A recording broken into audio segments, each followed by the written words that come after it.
तो बच्चों, आज का जो टॉपिक है फाइनेंशियल स्टेटमेंट, कैसे आप लोग। मेरा नाम अनूप कुमार यादव है और मैं आपको वेलकम करता हूं अपने कॉमर्स हब चैनल पर। ये हमारा यूट्यूब चैनल है और आपसे रिक्वेस्ट है कि प्लीज़ हमारा चैनल को सब्सक्राइब करें, अच्छा लगे तो शेयर करें। तो फाइनेंशियल स्टेटमेंट है क्या? फाइनेंशियल स्टेटमेंट को डिस्कस करने के पहले मैं सबसे जो फर्स्ट पॉइंट डिस्कस करना चाहता हूं वो है accounting cycle. Accounting cycle accounting cycle को डिस्कस करने के पहले मैं कुछ स्टेजेस के ऊपर जाना चाहता हूं। आइए, first stage, second stage, third stage and finally fourth stage. मैं ये 1, ये 2, ये 3, ये 4। फर्स्ट पार्ट को बोलते हैं J4 जर्नल, सेकेंड को बोलते हैं L4 लेजर, थर्ड को बोलते हैं T4 trial balance and fourth stage and final stage that is final account. Final account shortcut में लिख रहा हूं AC। हम लोग जर्नल में क्या रिकॉर्ड करते हैं? जर्नल में क्या करते हैं हम लोग? जर्नल का काम रिकॉर्डिंग करना, recording the transaction. L4 laser, इसमें हम लोग क्या करते हैं? लेजर में अपना काम है सर पोस्टिंग करना, posting and classifying also. Third is trial balance. Trial balance में हम लोग समराइज करते हैं, समराइजिंग। ये समराइजिंग से ट्रायल बैलेंस में हम लोग जो समराइजिंग करते हैं, यहां से हम लोग trading, PL and finally balance sheet बनाते हैं। यदि पूरा सीन को देखा जाए तो इस पूरा सीन को हम लोग ईयर में कंप्लीट करते हैं। That is called accounting year, that is called accounting year, accounting year, that is called accounting year या फिर फाइनेंशियल ईयर भी बोलते हैं। अकाउंटिंग ईयर या फाइनेंशियल ईयर जो हमारा अप्रैल से स्टार्ट होता है और मार्च में खत्म होता है, और यहां से यहां तक ये पूरा 1 ईयर का सिनेरियो है। इस 1 ईयर के अंदर जितना भी अकाउंटिंग साइकिल देख रहे हैं, जर्नल करना, लेजर करना, इसका बाद समराइजिंग करना। समराइजिंग से हम लोग 2 चीज़ निकालते हैं, एक हो गया ट्रायल बैलेंस, दूसरा हो गया हम लोग का फाइनल अकाउंट, फाइनल अकाउंट। ये सारा कहानी है अकाउंटिंग ईयर और फाइनेंशियल ईयर। मेरा पास स्पेस का शॉर्टेज है तो मैं बार बार इसको इरेज करके आपको समझाने का कोशिश करूंगा। तो बच्चों, फर्स्ट हुआ अकाउंटिंग साइकिल। अकाउंटिंग साइकिल क्या होता है? अकाउंटिंग साइकिल का ये देख लीजिए जर्नी। अकाउंटिंग साइकिल में हम लोग ये सारा काम करते हैं, रिकॉर्डिंग करने का काम करते हैं, पोस्टिंग करने का काम करते हैं, हमारा ट्रायल बैलेंस बनता है और फाइनली हम लोग फाइनल अकाउंट बनाते हैं। अब सवाल ये उठता है, ये आप जानते हैं रिकॉर्डिंग किसका करते हैं हम लोग? रिकॉर्डिंग करते हैं ट्रांजेक्शन्स का, ट्रांजेक्शन्स का। पोस्टिंग किसका करते हैं सर?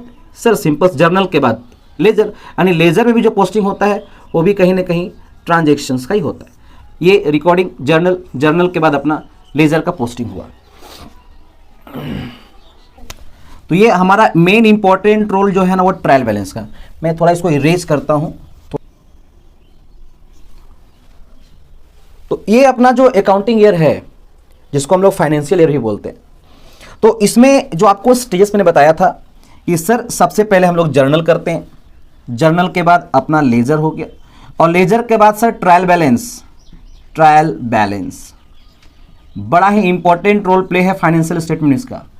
यदि ट्रायल बैलेंस का यदि हम लोग डिवीजन करें तो अपने को 2 साइड मिलता है, एक डेबिट साइड और दूसरा अपना हो गया क्रेडिट साइड।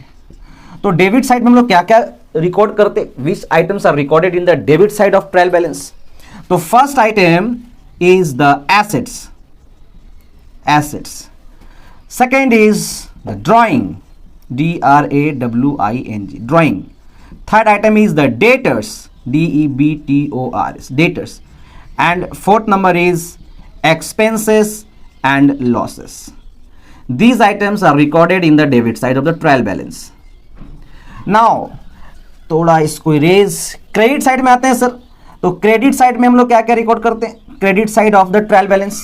फर्स्ट अपना आइटम आ गया 1 नंबर में लायबिलिटीज, लायबिलिटीज नंबर 1 लायबिलिटीज हो गया। सेकेंड नंबर हो गया क्रेडिटर्स, क्रेडिटर्स, थर्ड नंबर हो गया capital, and last is income and gains. यदि फाइनेंशियल स्टेटमेंट का जर्नी शुरू होगा तो बिना ट्रायल बैलेंस, जिसको हम लोग end of the accounting period बनाते हैं, इस ट्रायल बैलेंस के बिना हम लोग फाइनेंशियल स्टेटमेंट के बारे में सोच भी नहीं सकते। तो डियर स्टूडेंट्स, ट्रायल बैलेंस बड़ा ही इंपॉर्टेंट रोल प्ले करता है और आपको पता चुके कि ट्रायल बैलेंस का जर्नी कहां से। सर सबसे पहले बनाएंगे जे फॉर जर्नल, यहां हम लोग रिकॉर्डिंग करेंगे। Number 2 ledger, classifying and posting, and third is the summarising. Summarising means from the summarising by which get number 1 is the trial balance and number 2 is the final account। Trial balance के बिना financial statement नहीं बना सकते। तो ये सारा हुआ हमारा अकाउंटिंग साइकिल का प्रोसेस कैसे होता है। अब इसमें जो सबसे इंपॉर्टेंट पॉइंट है, ये तो समझ में आ गया कि सर जर्नल क्या है, लेजर क्या है, आप लोग जानते भी होंगे, सीखे भी होंगे, आपने अकाउंटिंग इक्वेशन भी सीखा होगा। इसके बाद जो सबसे इंपॉर्टेंट पॉइंट है, उस पॉइंट को बोलते हैं हम लोग एक्सपेंडिचर। मैं इसको भी इरेज कर लेता हूं। अब आते हैं, ये भी हो गया, अब आते हैं एक्सपेंडिचर। ये बड़ा ही इंपॉर्टेंट पॉइंट है स्टूडेंट्स, एक्सपेंडिचर्स। एक्सपेंडिचर्स एक्सपेंडिचर्स को यदि हम लोग डिवाइड करें तो 3 इंपॉर्टेंट पार्ट्स में डिवाइड कर सकते हैं। First is capital expenditure, shortcut में EXP लिख रहा हूं, कैपिटल एक्सपेंडिचर। सेकेंड हो गया revenue expenditure, revenue expenditure, and last is deferred revenue expenditure.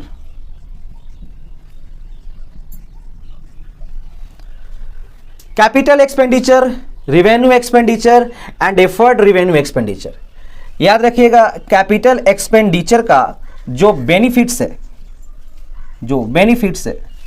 Capital expenditure का बेनिफिट्स लॉन्ग टाइम तक होता है।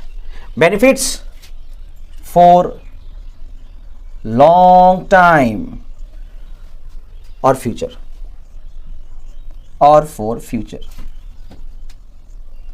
ये इसका हो गया बेनिफिट्स। रेवेन्यू एक्सपेंडिचर का बेनिफिट देखते हैं, इसका बेनिफिट सर करेंट ईयर।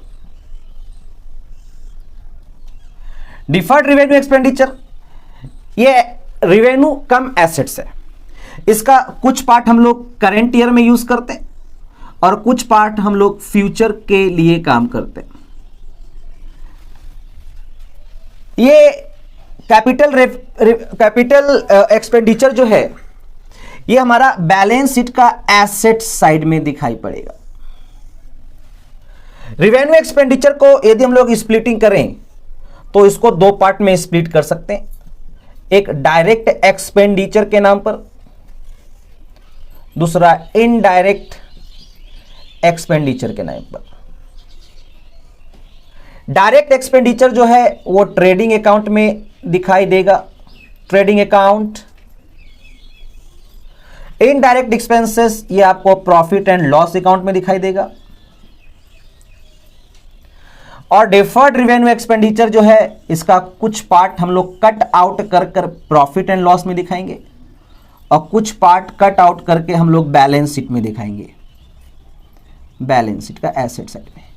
यदि इसका एग्जाम्पल की बात करें तो heavy advertisement expenses, brokerage paid for purchase share and debenture, preliminary expenses भी इसी कैटेगरी में आता है। यहां पर हम लोग फिक्स्ड एसेट्स परचेज करते हैं, like purchasing of furniture, plant and machinery, buildings etcetera. तो बच्चों, हम लोग जब फाइनल अकाउंट बनाएंगे तो ये आइटम्स आपको देखने को मिलेगा and where we can transfer the item if you understand very well what is the capital expenditure. Sir, capital expenditure is the expenditure that is used for the long time and for the future. The examples of purchasing of the fixed assets. So here, second is the revenue expenditure. We can split the revenue expenditure in two parts. One is the direct expenses, second is the indirect expenses. Direct expenses we can transfer to the trading account and indirect in the profit and loss account. Same as the deferred revenue expenditure. Examples may heavy advertisement expense, brokerage paid for the purchase of share and debenture. These are the expenditures. अब मैं कुछ examples आपके साथ share करूंगा और आपको ये बताना है कि sir custom duty paid on import of machinery, यानी हम मशीन को इंपोर्ट कर रहे हैं। बताइए ये कैपिटल एक्सपेंडिचर है या रेवेन्यू एक्सपेंडिचर? सोच लिया। आइए मैं आंसर बताता हूं। ये एक कैपिटल एक्सपेंडिचर है। Wages paid on connection of erection of machinery. बताइए ये क्या हुआ? हमने वेजेस पेड किया मशीनरी को इरेक्शन करने में, मींस एस्टेब्लिशिंग ऑफ मशीन। क्या है ये? कैपिटल एक्सपेंडिचर है या रेवेन्यू एक्सपेंडिचर है? सोचिए जरा सा। आइए मैं आंसर बताता हूं। यह भी हमारा कैपिटल एक्सपेंडिचर होगा। आइए मिलते हैं थर्ड पॉइंट्स में। Third point, ₹10,000 paid on repainting the machine. Means machine को पेंटिंग करने के लिए 10,000 रुपया खर्च हुआ। बताइए ये कैपिटल एक्सपेंडिचर या रेवेन्यू एक्सपेंडिचर है? थोड़ा सोचिए। आइए मैं ही आंसर बताता हूं। सर ये हमारा जो है ना रेवेन्यू एक्सपेंडिचर होगा, बिकॉज हम लोग जब डे टू डे पर या टाइम टू टाइम हम लोग जब एक्सपेंसेस करते हैं, that is the revenue expenditure. Capital expenditure हमेशा वन टाइम होता है एंड फॉर द फ्यूचर वे के लिए होता है। रेंट रिसीव, बताइए ये कैपिटल है या revenue? The answer is revenue. Interest receive क्या होगा sir? Sir interest receive capital है या रेवेन्यू नेचर का है? याद रखिएगा रेंट रिसीव जो है ये भी हमारा रेवेन्यू है, लेकिन एक्सपेंडिचर नहीं, ये रिसीप्ट में जाएगा। लास्ट, कमीशन पेड कहां जाएगा सर? कमीशन पेड कहां जाएगा? जल्दी बताइए, कैपिटल नेचर का है या रेवेन्यू नेचर का है? सबसे पहले एक्सपेंडिचर है और ये हमारा रेवेन्यू नेचर का है, कैपिटल नेचर का हो ही नहीं सकता। ठीक है, ये था कैपिटल और रेवेन्यू एक्सपेंडिचर का मैंने कुछ लिटिल बिट एग्जांपल के साथ मैंने आपके साथ खेला। आप हमारा वीडियो को देखिए। What is the nature of trading and profit and loss account? हमने फाइनेंशियल स्टेटमेंट पढ़ा। फाइनेंशियल स्टेटमेंट क्या होता है, अकाउंटिंग साइकिल क्या होता है, जर्नल क्या होता है, लेजर क्या होता है, ट्रायल बैलेंस क्या होता है, ट्रायल बैलेंस का डेबिट साइड में क्या रिकॉर्ड करते हैं, ट्रायल बैलेंस क्रेडिट साइड में क्या रिकॉर्ड करते हैं। चलिए ओवरऑल सारा स्टोरी समझ में आया। अब सेकेंड स्टोरी ये है कि फाइनेंशियल स्टेटमेंट का 3 हाथ हो गया, 3 hands. One is the trading, second is the profit and loss and third is the balance sheet. तो बच्चों मेरा फर्स्ट क्वेश्चन ये है कि what is the nature of trading and profit and loss account? Because trading account give us gross profit और gross loss. Profit and loss account अपने को क्या देगा? Profit and loss account net profit देगा या तो नेट लॉस देगा। Sir इसका नेचर ऑफ अकाउंटिंग है क्या? तो यदि हम ट्रेडिंग और पीएल का नेचर ऑफ अकाउंटिंग देखें तो ये नॉमिनल अकाउंट फैमिली से बिलोंग करता है। इसका नेचर ऑफ अकाउंटिंग क्या हो गया? Nominal account. अब हम लोग सीखेंगे कि इसका फॉर्मेट, ट्रेडिंग अकाउंट का फॉर्मेट हम लोग कैसे बनाते हैं। तो मैं यहाँ बना रहा हूँ टी फॉर्म में। आप लोग बाकायदा बुक का फॉर्मेट को फॉलो करना है, मेरे पास शॉर्टेज ऑफ स्पेस है। ये हो गया trading account. Trading account for the year end date, for the year end date, जो भी आपका डेट रहेगा पुट कर दीजिएगा, debit and credit. Trading account का डेबिट साइड में हम लोग फर्स्ट रिकॉर्ड करते हैं to opening stock, to opening stock. इसके बाद हम लोग यहां लिखते हैं टू परचेज, लेस करते हैं परचेज रिटर्न, ये माइनस होके बाहर चला जाएगा। यहां करते हैं टू डायरेक्ट एक्सपेंसेस। चलिए मेनली 3 आइटम आता है। यहां पर लिखते हैं बाय सेल्स, लेस करते हैं सेल्स रिटर्न, चलिए माइनस होकर बाहर चला जाएगा, बाय क्लोजिंग स्टॉक, चलिए ये भी बाहर आ गया।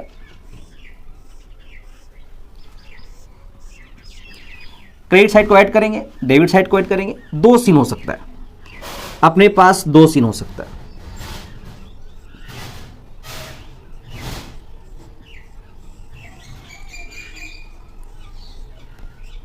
Trading account 2 scene, either credit side is greater than debit side, ये केस होगा। यदि ऐसा केस होगा तो याद रखिएगा इसको ग्रॉस प्रॉफिट बोलते हैं, gross profit. Otherwise debit is greater than credit side, may be ऐसा हो, that is called gross loss, gross loss. Suppose that credit debit से ज्यादा है, यहां लिखे, इससे इसको माइनस किए, कुछ फिगर तो आएगा। यदि 1 नंबर केस आया होगा, दैट इज 1 नंबर केस, ये 2 नंबर केस, तो यहां लिखेंगे 2 gross profit transfer PL account. यदि debit is greater than credit तो यहां पर लिखेंगे by gross loss transfer to PL account. ये देखिए ग्रॉस लॉस हुआ है, थोड़ा बेचारा टेंशन में, दैट इज द सीन। सबसे पहले आपका कंफ्यूजन होगा डायरेक्ट एक्सपेंसेस, इसका एक काफी लंबा सीरीज है, मैं इसको शॉर्टकट में समझाने का कोशिश करता हूं। डायरेक्ट एक्सपेंसेस, डायरेक्ट एक्सपेंसेस मैं लाइन ड्रॉ कर देता हूं। डायरेक्ट एक्सपेंसेस को यदि स्प्लिट करें तो डायरेक्ट एक्सपेंसेस को हम 3 पार्ट में डिवाइड करते हैं, फर्स्ट, सेकेंड एंड थर्ड। ठीक है, तो डायरेक्ट एक्सपेंसेस को 3 पार्ट में मैंने स्प्लिट किया। सबसे फर्स्ट पार्ट को बोलेंगे expenses on purchase of goods, expenses short में लिख रहा हूं बच्चों, expenses on purchase of goods, ये फर्स्ट पार्ट। आइए सेकेंड पार्ट को भी बोलते हैं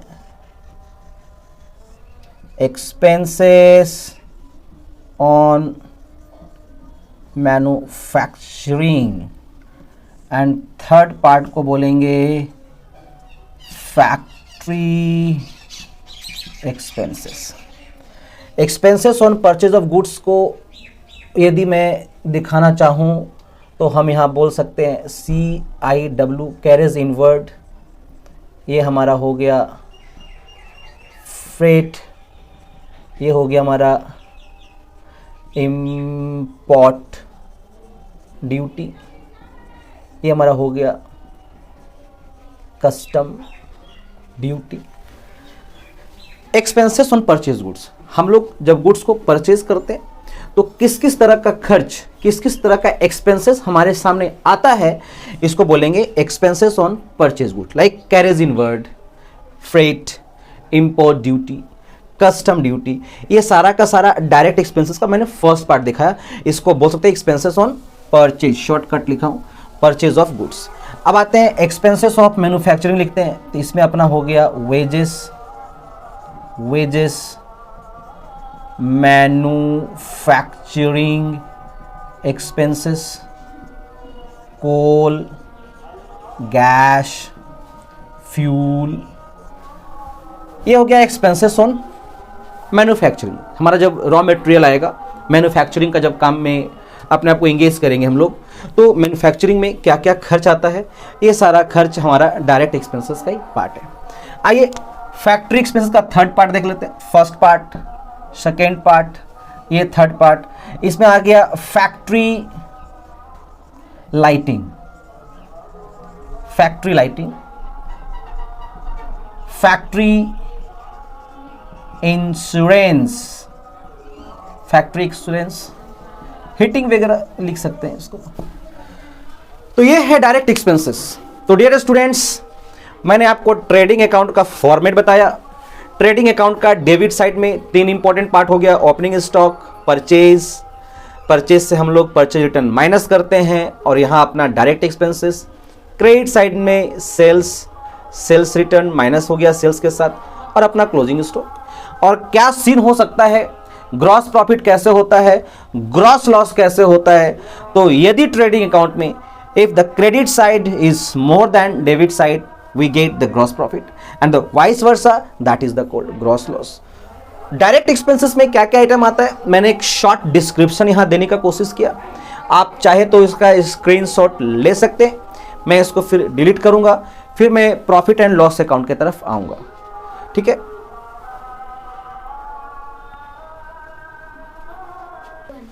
अभी हम लोग ये ट्रेडिंग अकाउंट देख रहे हैं, थोड़ा इसके साथ ना हम लोग कुछ गेम खेलेंगे।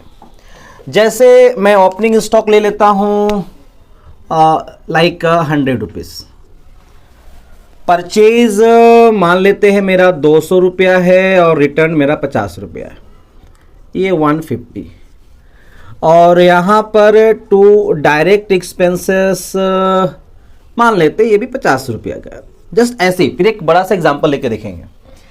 सेल्स मेरा यहाँ पर 300 है, रिटर्न मेरा 50, मतलब नेट सेल्स अपना 250, क्लोजिंग स्टॉक ले लेते हैं 100। सीन क्या आता है सर? सर सीन ये है कि मेरा अपना जो ट्रेडिंग अकाउंट का जो क्रेडिट साइड है, when we see in the credit side of the trading account there are two important figures, one is 250, second is 100, that is the closing stock and that is the net sales। इसको बोल सकते हैं NS, net sales. और यहाँ अपना 3 item है, देख लीजिए, ये देख लीजिए 3 आइटम है। 100 है ओपनिंग स्टॉक और ये 150 जो हो गया ना, मैं शॉर्टकट में इसको NP लिख के दिखा रहा हूँ, नेट परचेज। डायरेक्ट एक्सपेंसेस 50 रुपया ऐड करते हैं तो इधर 350, इधर ऐड करते हैं तो 100, 150, 250, ये 50, 300 रुपया, और इधर में 350 रुपया, तो इधर हो गया 350, इधर भी कर देते हैं 350 और इधर हो गया 300, यानी ये 50 रुपया हमारा हो गया टू ग्रॉस प्रॉफिट CD।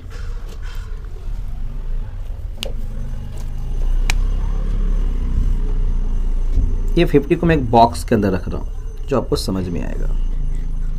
50, आइए यहां से पहला फॉर्मूला है COGS, cost of goods sold. Formula होता है sir opening stock plus net purchase plus direct expenses minus closing stock. तो अपना ओपनिंग स्टॉक कितना है सर, ये देख लीजिए 100, ओपनिंग स्टॉक 100।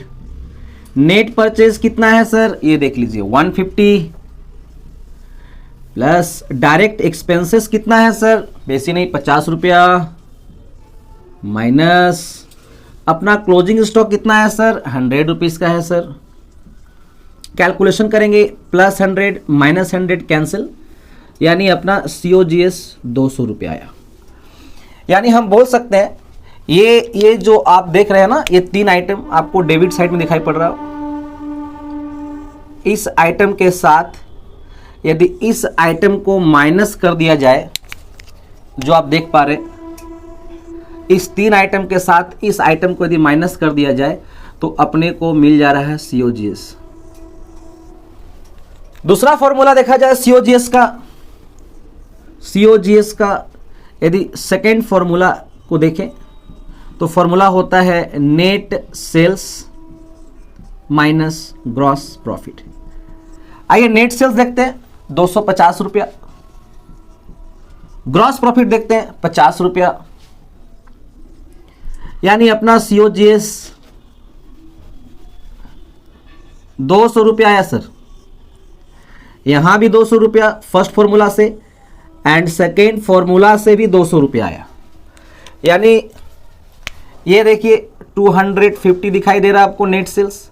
इस नेट सेल्स के साथ यदि हम इस 50 को माइनस कर दे तो ये भी अपने को क्या दे रहा, COGS, cost of goods sold. तो कॉस्ट ऑफ गुड्स सोल्ड को मैंने 2 फॉर्मूला से बताया, ग्रॉस लॉस रहेगा तो उसको हम लोग ऐड कर देंगे। अब सेम क्वेश्चन को एक बिग अमाउंट को लेकर हम लोग एक और एग्जांपल देखते हैं, वहां ज्यादा कॉन्सेप्ट क्लियर हो पाएगा। अभी देखिए एक और एग्जांपल, अपना ओपनिंग, मैं इसको ट्रेडिंग अकाउंट में दिखाने की कोशिश करता हूँ। ये है ट्रेडिंग अकाउंट, शॉर्टकट में लिख रहा हूँ टी फॉर्मेट में, trading account, debit and credit. सबसे पहले यहाँ लिखेंगे टू ओपनिंग स्टॉक 40,000, यहाँ पर लिखेंगे to purchase 4,20,000, to expenses on purchase 8,000, to wages, expenses on sale नहीं लेंगे, to wages 30,000, by sales 6 lakhs, 6 lakh रुपया, बाय क्लोजिंग स्टॉक 52,000। शक्ल से लग रहा है कि क्रेडिट साइड ज़्यादा है, 6,52,000। अब मैं इसको कैलकुलेटर से ऐड करेंगे तो 4,60,000, 4,60,000 और 30, 4,90,000, 4,98,000। 6,52,000 से 4,98,000 माइनस करेंगे, 12 से 8 गया 4, और ये हो जाएगा 5, और ये हो जाएगा 1। मीन्स ये देखिए टू ग्रॉस प्रॉफिट। भाई साहब काफ़ी खुश हैं। यदि इसी फॉर्मूला में अपने को COGS निकालने दिया, cost of good sold,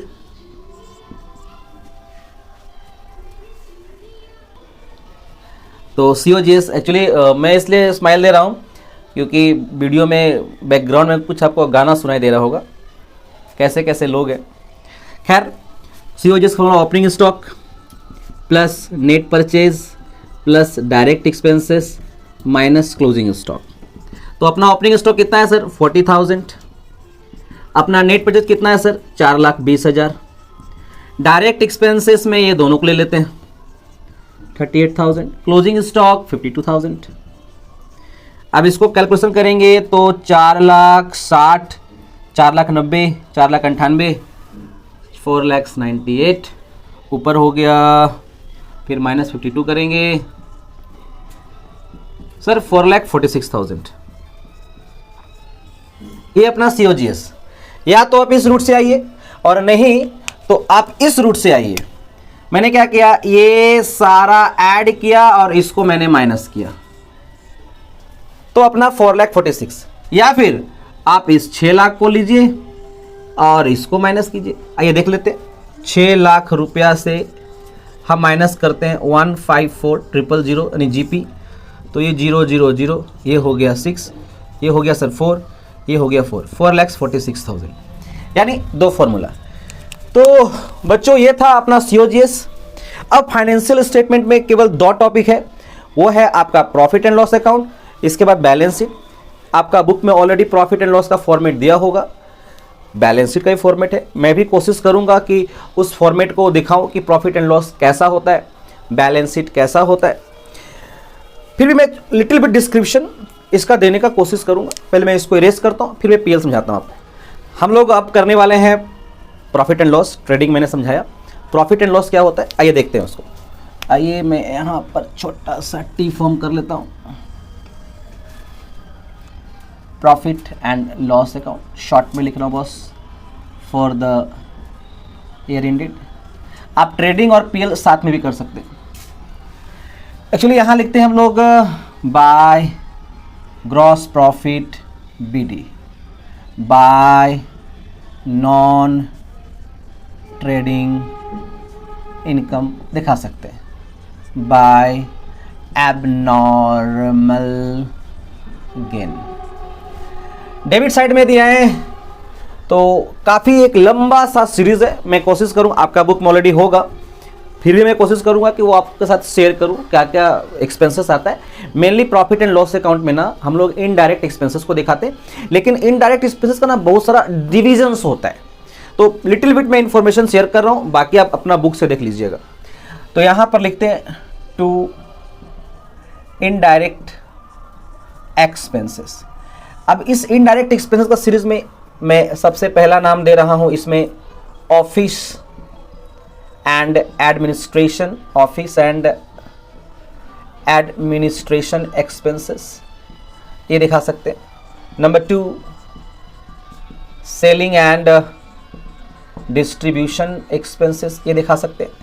3 number में फाइनेंशियल एक्सपेंसेस, ये दिखा सकते हैं। 4 नंबर में एबनॉर्मल लॉस, ये दिखा सकते हैं। 5 नंबर में मिसलेनियस एक्सपेंसेस, ये दिखा सकते हैं। ये दिखा सकते हैं। तो बच्चों क्या है, एक ओवरऑल फॉर्मेट है। अब इसका अंदर कुछ आइटम होगा, इसके अंदर कुछ आइटम होगा, इसके अंदर कुछ आइटम होगा, इसके अंदर कुछ आइटम होगा। सेम यहाँ पर भी नॉन ट्रेडिंग इनकम है, एबनॉर्मल गेन है। ओवरऑल सारा हम लोग यहाँ पर ट्रांसफर कर दिए। इसके करने के बाद आप इसको ऐड कर लो। सेम यहाँ पर भी सेम सीरीज। यदि credit side greater than debit रहा तो हमारा नेट प्रॉफिट, और डेबिट यदि ग्रेटर देन क्रेडिट रहा तो नेट लॉस। एक्चुअली इसके ऊपर में आता है आपका operating profit and operating loss. तो यहाँ लिख देते हैं टू नेट प्रॉफिट। तो बच्चों ये था आपका profit and loss account. Third आता है बैलेंस शीट। ये भी आसान है, इसमें भी कोई दिक्कत नहीं है। बैलेंस शीट एक स्टेटमेंट है, ये अकाउंट नहीं है। यहाँ हम लोग ये प्रूफ कर पाएंगे कि हमने जो भी रिकॉर्डिंग किया, अपना जो ट्रेडिंग बनाया, पीएल बनाया, जीपी मिला, एनपी मिला, उसको ओवरऑल हम लोग समराइज कर बैलेंस शीट में पुट करने की कोशिश करेंगे। इसमें 2 मेथड है। एक तो अपना फिगर दिया, मैंने उस फिगर को प्लेस किया, बैलेंस शीट टैली करने की कोशिश किया। कुछ लोग यदि मार्शलिंग एक्टिविटीज़ के हिसाब से जाएं तो उसमें क्या है, हम लोग प्रॉपर वे में एसेट्स को अरेंज करते हैं। जैसे कि कुछ लोग लिक्विडिटी के हिसाब से अरेंज करते हैं, कुछ लोग परमानेंस के हिसाब से हिसाब करते हैं उसको। यदि लिक्विडिटी के हिसाब से जाएंगे तो सबसे पहले अपने को करेंट एसेट दिखाना पड़ेगा। यदि परमानेंस के हिसाब से जाएंगे तो अपने को सबसे पहले दिखाना पड़ेगा फिक्स्ड एसेट्स, इसके बाद दिखाना पड़ेगा करंट एसेट। कुछ लोग अदर करंट एसेट में भी दिखाते हैं, कुछ लोग मिसलेनियस एक्सपेंसेस बोल के भी दिखाते हैं। तो मैं शॉर्टकट डिस्क्रिप्शन देने का कोशिश करता हूँ। मैंने ये 1 शॉर्ट्स वीडियो बनाया है। बहुत कुछ जानकारी तो संभव नहीं है 30-40 मिनट्स का क्लासेस में, लेकिन फिर भी मैंने कोशिश किया ज़्यादा से ज़्यादा इन्फॉर्मेशन शेयर करने के लिए। तो यदि हम यहाँ बैलेंस शीट को दिखाना चाहें तो ये अपना हो गया लायबिलिटीज़, ये हो गया एसेट्स। लायबिलिटी एसेट साइड में यदि मार्शलिंग के हिसाब से जाएंगे तो सबसे पहले चाहिए सर फिक्स्ड एसेट्स। अब फिक्स्ड एसेट्स को यदि हम हेड में देखें तो नॉन करंट एसेट होता है। अब इस नॉन करंट के एसेट्स के नीचे आता है फिक्स्ड एसेट्स। अब फिक्स्ड एसेट्स के नीचे आता है 2, टेंजिबल एंड इंटेंजिबल। मैं उतना डिटेल्स में नहीं जा रहा हूँ, शॉर्टेज ऑफ स्पेस भी है। Fixed assets, current assets, other current assets, कुछ लोग मिसलेनियस बोल के दिखाते हैं, इसको ऐड कर दीजिएगा सर। इधर में आते हैं तो अपने को मिला कैपिटल, मिला अपने को नेट प्रॉफिट, लेस करते हैं ड्राइंग, ये करके अपने को बाहर फेंक दीजिए। इसका बाद एनसीएल नॉन करेंट लायबिलिटी दिखाना चाहे तो दिखा सकते हैं, करेंट लायबिलिटी दिखा दीजिए, ये ऐड कर दीजिए। ये अपना बैलेंस शीट कंप्लीट हुआ। तो डियर स्टूडेंट्स, ये था फाइनेंशियल स्टेटमेंट विदाउट एडजस्टमेंट। अब मैं बहुत जल्द 1 शॉर्ट्स वीडियो लेके आऊँगा आपका फाइनेंशियल स्टेटमेंट विथ एडजस्टमेंट। लेकिन हो सकता है वो चैप्टर थोड़ा लंबा बोले तो कम से कम 1 घंटा 2 घंटा का 2 चैप्टर बनाने का कोशिश मैं करूँगा। मैं कोशिश करूँगा कि विदिन 1 आवर इसको मैंने कंप्लीट करूँ। ठीक है, मिलते हैं नेक्स्ट वीडियो में। Thank you.